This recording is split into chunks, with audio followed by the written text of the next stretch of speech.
paz de Cristo para todos, sejam muito bem-vindos a mais uma videoaula da Escola Dominical aqui no canal Denis Pereira Oficial. A paz de Cristo, meus irmãos, sejam muito bem-vindos. Eu sou o diácono Denis Pereira da Assembleia de Deus, Ministério do Belém, em Campinas, São Paulo. E todas as semanas estamos por aqui com as videoaulas para as classes de jovens, juvenis, adultos e adolescentes também. Por isso é muito importante você interagir com o canal. A tua interação faz o canal crescer, faz o YouTube divulgar ainda mais a palavra de Deus, que é disso que se trata este canal. Por isso, inscreva-se e ative agora o sino de notificações. Nos comentários, deixa aí o seu comentário, a sua participação, fale de onde você nos assiste, da importância destas videoaulas para a tua escola dominical. Enquanto eu falo, está passando imagens aí da aula que eu ministrei em Mato Grosso do Sul neste final de semana na Assembleia de Deus Ministério Perus, templo sede, lá com o pastor Alexandre Moreira, pastor Almir e os meus amigos do coração, irmão Jorge e o irmão Vanderlei, que nos receberam ali, nos abraçaram neste final de semana passada. Foi muito bom estar com vocês. Nas próximas aulas eu vou vir com a camiseta lá do camp dos adolescentes, ali daquela igreja. Enfim, e vou mostrar também umas canecas bonitas aí que eu ganhei nas próximas aulas. Fique atento, interaja com o canal, tá certo? Dê like no vídeo e pega o link e compartilha com mais pessoas. Esta é uma das formas de você interagir com o canal e abençoar o canal. Se você quiser conhecer outras formas de nos ajudar, eu vou deixar tudo aqui na descrição dos vídeos. Bora para a lição 7, classe de adultos, o Ministério de Eliseu. O Ministério de Eliseu é o título da lição 7, classe de adultos. O textual está em 2 Reis 3:11. E disse Josafá: não há aqui algum profeta do Senhor para que consultemos ao Senhor por ele? Então respondeu um dos servos do rei de Israel: aqui está Eliseu, filho de Safate, que deitava água sobre as mãos de Elias. Nós vamos falar nesta aula de hoje sobre milagres. Deus continua operando milagres. Você crê nisso? Deus continua operando milagres. Quero lembrar que tem alguns links aqui na descrição dos vídeos muito importantes. Tem o link da playlist de todas as aulas, tem um link para você entrar em grupos no WhatsApp, tem um link para acessar o conteúdo em PDF para abrir aí no seu smartphone, no laptop, tá certo? Acesse, tem bastante conteúdo, tem diversos materiais aqui na descrição disponíveis para você. Introdução. O ministério de Eliseu foi marcado por acontecimentos extraordinários. Eliseu pediu porção dobrada. Você se lembra o que representa a porção dobrada que Eliseu recebeu? Ele pede porção dobrada da unção, da autoridade que repousava sobre Elias. E podemos dizer que Deus lhe concedeu. Nós vamos estudar nesta lição 3 milagres que aconteceram por intermédio de Eliseu. E nestes 3 milagres ficam evidentes a fé, a obediência e a poderosa unção de Deus sobre o profeta Eliseu. Marcou aí? Fé, obediência e poderosa unção de Deus. Anote aí, grife aí, sublinhe aí. Obediência. Obediência é tudo para quem quer andar com Deus, para quem quer ser usado por Deus. E nós estamos aqui diante de um homem que ele vai receber de Deus aquilo que pediu e até muito mais por causa de sua obediência. Eliseu, um exemplo de obediência. Tópico 1. Eliseu salva 3 reis e seus exércitos. No período do reino dividido, houve alternância de reis bons e reis maus. Essa questão de reis bons e reis maus estava alinhado não apenas como eles se relacionavam com o povo, mas como eles se relacionavam com Deus, não é? Então, geralmente, um rei bom significava um rei que, em primeiro lugar, ele obedecia a Deus. Ele era um rei que servia a Deus e fazia o que era bom, em primeiro lugar, aos olhos do Senhor. Os reis maus, pelo contrário, eles eram destacados exatamente pelo oposto disso. Eles faziam o que era mal aos olhos do Senhor, levando o povo pelo caminho da rebeldia, levando o povo pelo caminho da idolatria. Então eles eram maus aos olhos do Senhor e, claro, acabavam sendo mal para o povo também, embora muitas vezes eles acabavam fazendo o que o povo queria, mas no final a gente sempre vê que a conclusão era que eles também tinham sido maus para o povo. 3 reis foram à guerra contra os moabitas. A gente sempre lembra que os moabitas eram um povo que, quando o povo saiu do Egito em direção a Canaã, eles pediram passagem pelo território dos moabitas e os moabitas não deixaram eles passar, tá certo? E aqui 3 reis vão contra os moabitas. Acabe, né, Jorão, melhor dizendo, não é, que era reprovado pelo Senhor. Josafá era aprovado pelo Senhor, porque uma das primeiras coisas que Josafá faz quando assume o trono é restabelecer o culto a Deus, não é? E o rei de Edom, não é? Esta guerra aqui foi motivada pelos pesados impostos que estes reis pagavam a Israel. Em respeito a Josafá, Eliseu, cheio do poder de Deus, ele previu que águas alagariam milagrosamente toda aquela região sem ação de ventos, não é? Então Deus faria isso, dando vitória àqueles reis sobre os moabitas, não é? Então esse é o primeiro milagre que vai acontecer por intermédio de Eliseu, dentro do contexto aqui da lição, desse primeiro milagre que vai se tratar, não é? Então, por intermédio de Eliseu, vai acontecer esta movimentação. Nós vamos olhar aqui, ó, 2 Reis, capítulo 3. 2 Reis, capítulo 3, não é? E aqui está, versículo 17. Eis que não sentireis vento, nem vereis chuva, todavia este vale se encherá de água boa, e saciareis a vossa sede, e a sede de todo o vosso rebanho, de vossos animais de carga. Então, essa água serviu inclusive para matar a sede do povo e dos animais também. Mas isso aqui ainda é pouco, porque o Senhor entregará Moabe em vossas mãos, não é? Olha o 20. E aconteceu que ao raiar do dia seguinte, na hora do sacrifício matinal, muita água veio descendo da direção de Edom e alagou toda a região. Toda a região. Olha só.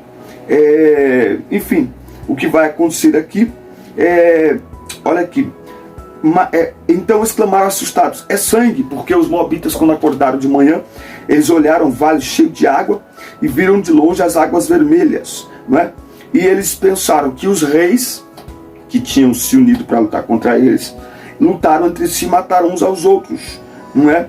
Mas quando eles se aproximaram do acampamento dos israelitas, estes se ergueram, os atacaram e os puseram em fuga, entraram no território dos moabitas e os arrasaram.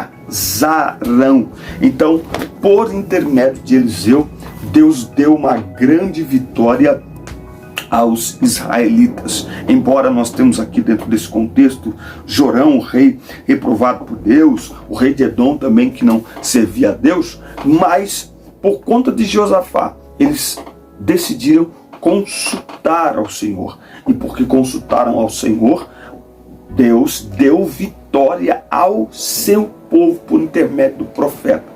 Nós sempre precisamos entender, precisamos de discernimento, precisamos de visão dos céus e precisamos de um coração inclinado a ouvir a voz de Deus. É muito triste quando o coração se endurece e não se ouve mais a voz de Deus. Nós não temos dúvida em afirmar que esta vitória só aconteceu porque eles decidiram ouvir a voz de Deus. Quando nós decidimos ouvir a voz de Deus, pode ter certeza que tem milagre. Marca aí, escreve isso aí, escreve essa frase aí. Quando decidimos ouvir a voz de Deus, pode ter certeza que tem milagre. E que é isso, meu Deus? Olha só. O segundo milagre, ele aumenta o azeite da viúva. Aqui tem algo muito interessante aqui, ó. Bom, tem a situação das viúvas de Israel. Naquela época, a situação das mulheres viúvas era muito complicada. Por quê? Porque elas dependiam do sustento do marido. Então, quando o marido morria, a mulher ficava numa situação complicada. É por isso que muitos pais davam dracmas para suas filhas. Lembra lá da parábola da dracma perdida? Dracmas eram moedas de ouro ou de prata que a moça ganhava de seu pai e ela ia guardando aquilo num colar, certo? Exatamente para que ela tivesse uma economia própria. Porque uma vez que ela ficasse viúva depois de casada, era uma vergonha voltar para a casa do pai. Lembra? Não é? Então, ela acabava ou indo mendigar ou se tornando prostituta. Então, muitos pais começaram então a dar estas dracmas para suas filhas. Ela guardava junto com ela. Por isso que aquela mulher fica desesperada quando perde uma de sua dracma. Esta mulher aqui, deste texto de 2 Reis, capítulo 4, esta mulher, o que acontece é que ela fica viúva, como se não bastasse. O seu marido tem diversas dívidas e, legalmente falando, os credores, né, as pessoas para quem o seu marido devia, eles têm o direito de receber os seus filhos como escravos para que estes trabalhem até que a dívida seja paga, ou o valor da dívida, sei lá, por toda a vida. Enfim, não é? E aí, esta mulher, sabiamente, ela vai então procurar o homem de Deus. Ela vai procurar o homem de Deus e conta a história. O meu marido, teu servo, ele morreu e veio o credor, vai levar meus filhos. E o profeta Eliseu pergunta a ela: escuta, o que é que você tem em casa? Isso é muito interessante.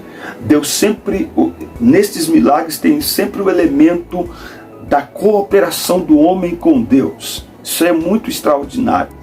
Ela responde: eu não tenho nada senão uma botija com um pouquinho de azeite. Bom, aí o profeta diz para ela: olha, então vá, peça aos teus vizinhos vasilhas, não poucas, e ajunta estas vasilhas, entra tu e teus filhos no quarto e encha todas as vasilhas com o azeite.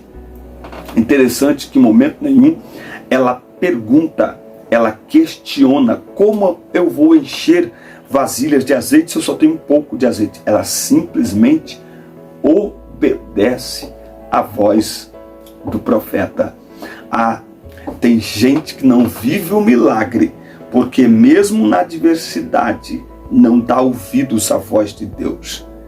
Tem gente que não vive o milagre, porque mesmo na adversidade questiona, duvida. Quem quer viver o milagre de Deus não questiona, obedece. Você marcou essa frase aí? Escreve ela aí. Quem quer viver o milagre de Deus não questiona, obedece. A Bíblia diz que ela foi para casa, juntou vasilhas que pegou emprestadas com os seus vizinhos e começou então a encher.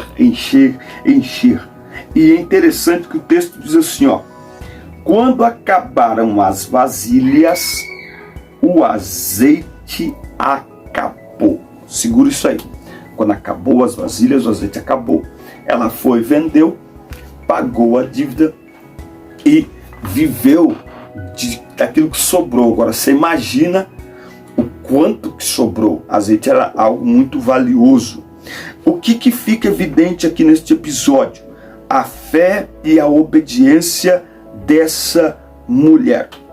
A fé e a obediência desta mulher. Muitas vezes, para Deus operar um milagre na nossa vida, é necessário nós colocarmos à disposição dele algo que já temos. É interessante isso, ele trabalha a partir daquilo que já está em nossas mãos. O pouquinho de azeite foi a matéria-prima usada para realizar o milagre. Interessante que acabaram as vasilhas, o azeite acabou. Ou seja, não há limite no milagre, não há limite na operação sobrenatural de Deus. Enquanto houver disposição, haverá milagre. Enquanto houver vasos vazios, tem azeite para encher. Por isso, não limite o poder de Deus. A ordem foi: busque muitos vasos. E para ela conseguir vasos para pagar a dívida, que não era baixa, senão os credores não vinham atrás dos 2 filhos dela, a dívida era alta. E para vender, pagar a dívida e ainda sobrar para ela viver tranquilamente toda a sua vida, essa mulher foi uma mulher de fé. É que o texto é muito rápido, mas pode ter certeza que ela passou algumas horas junto com seus filhos recolhendo vasos, não é? E estes vasos não eram pequenos, não. Eram vasos grandes, vasos pesados. Mas ela agiu com fé, foi obediente à palavra de Deus e viveu o milagre. Quem quer viver milagre precisa ser obediente à voz de Deus. O tópico 3 vai falar daquele milagre da morte que havia na panela. Os filhos ou discípulos dos profetas estavam radicados em Betel, Jericó e Gilgal. Essas escolas eram um lugar onde os jovens eram encorajados a ter um relacionamento com Deus e maior compreensão de sua palavra, não é? Estes eram os homens, os servos de Deus, que combatiam a idolatria e a apostasia. Inclusive eles eram perseguidos por muitos reis. Foi nesta escola de profeta que Eliseu ordenou ali ao seu servo que fizesse um ensopado para alimentar os discípulos, não é? Provavelmente por falta aí de conhecimento, ele recolheu ali uma erva daninha, ele recolheu ali uma espécie de pepino silvestre que tinha veneno, não é? Então logo eles provaram a comida, alguém gritou: tem morte na panela. De novo, um milagre vai acontecer a partir de algo. Ou seja, não foi só uma oração, não pega um pouquinho de azeite. Agora aqui, joga farinha dentro do caldeirão. Que coisa, não é? Joga farinha. Eliseu foi lá, pegou um pouco de farinha, jogou essa farinha dentro do caldeirão. E o milagre aconteceu. E a morte, né, já saiu daquele lugar. Já não tinha mais morte de panela. Não havia mais qualquer perigo naquele caldeirão. A grande lição desse milagre é: precisamos andar com pessoas que andam com Deus. Quando andamos com pessoas que andam com Deus, nossa vida é preservada. Meu Deus, marca essa, escreve mais essa. Quando andamos com pessoas que andam com Deus, nossa vida é preservada. Aleluia. E novamente aqui, hein? Não há questionamento. Esses 3 milagres são marcados por obediência pura e simples, sem questionamento. Os 3 reis não questionam Eliseu, a mulher não questiona Eliseu, os filhos dos profetas não questionam Eliseu. Eles fazem o que Eliseu manda que seja feito. Pronto. Guarda isso. Quem anda com Deus, quando andamos com quem anda com Deus, nossa vida é preservada. Se queremos viver milagres da parte de Deus, precisamos entrar pelo caminho da obediência pura e simples. Acabou, sem questionamento, sem duvidar, simplesmente obedeça. Para mim é a conclusão desta lição desses 3 milagres. Quem quer viver milagre de Deus, precisa viver em fé e obediência. Nada adianta crer, nada adianta orar, nada adianta clamar ao Senhor se não der ouvido à sua voz. Quem quer viver milagre precisa entrar pelo caminho da obediência. Amém? Que Deus te abençoe, um forte abraço, assista, curta, compartilhe, inscreva-se no canal e Até a próxima aula. Deus abençoe.